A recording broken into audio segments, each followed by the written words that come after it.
Hi everyone, I'm back again. The spirit moved me.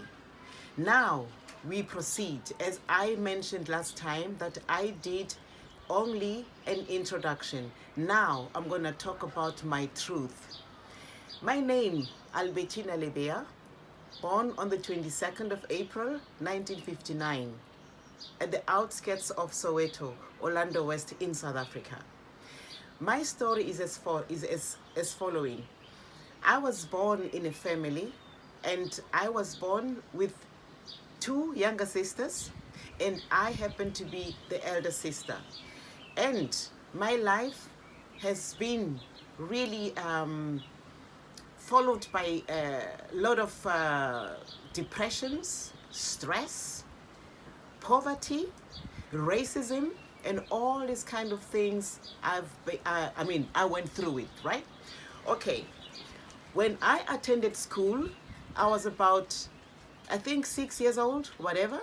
And then the funniest thing that happened to my life, that was when I turned 10 years old. I was so much in love with the school, and I was very brilliant at school. Now, what happened to me during my 10 years of age, my mother had a car accident with my father, and my mother had internal injuries. And these injuries, they did lead that far that she was unable to work. She was unable to do anything. She always felt sick, really sick. And she could not work anymore. And this kind of internal diseases, she kept it for herself because she was scared of my father.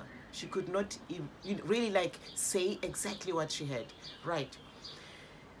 Funniest thing is about the whole story, my mother came back to our family where I stayed with my grandparents, because I was raised by my grandparents, because I had no any other close contact with my father. For me, he was like an enemy or whatever, because I didn't feel nothing from this man. I call it a man or my father. I didn't have any contact with him. So by so saying, my mother moved away from my father and came to my grandparents where we lived. So my mother was sick, and funny enough, I asked her, I said, Mom, are you feeling all right? And my mother said, no, Albertina, I'm not feeling well. And I felt so sorry for my mother. And my mother took me by the arm. She was lying in bed actually. And she said to me, Albertina, come close to me. And I moved to my mother, and my mother told me, Albertina, I am not feeling well. And I feel that if something happens to me, you must take care of your two younger sisters, because we were three girls. And I didn't understand what she told me. And she said to me, this is your responsibility. And I mean, at the age of 10, I could not understand what it means. Responsibility, I have to take care of my two younger sisters. And I said to my mother, okay, Mom, I will try my very best to see if I'm able to take care of my younger sisters, which I did. Honor her words. Funniest thing, a day later, the ambulance was outside the door. My mother was not feeling well. And it was a day before. My mother was then hospitalized. And then 3 days later, I was about to prepare myself to go to school. And funny enough, I had a very strange feeling in the morning at 5, because I was forced to clean before I go to school, which was our duty. We were trained to do something before we go to school. Then my mother was away at the hospital. All of a sudden, the phone call came. Albertina, tell your mother. The phone call came from the neighbor. Albertina, call your grandparents that your mother is gone. I didn't understand what he said. So I ran inside the house and told my grandparents, this man next door told me that my mother is gone. I don't know what it meant, and I had to go to school. So I went to school. Coming back home, wow, the windows are gray.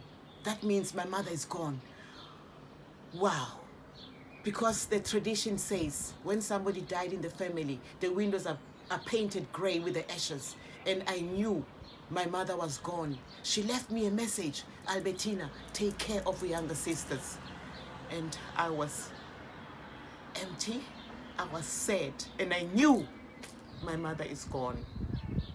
and I have responsibility at the age of 10. That was hard.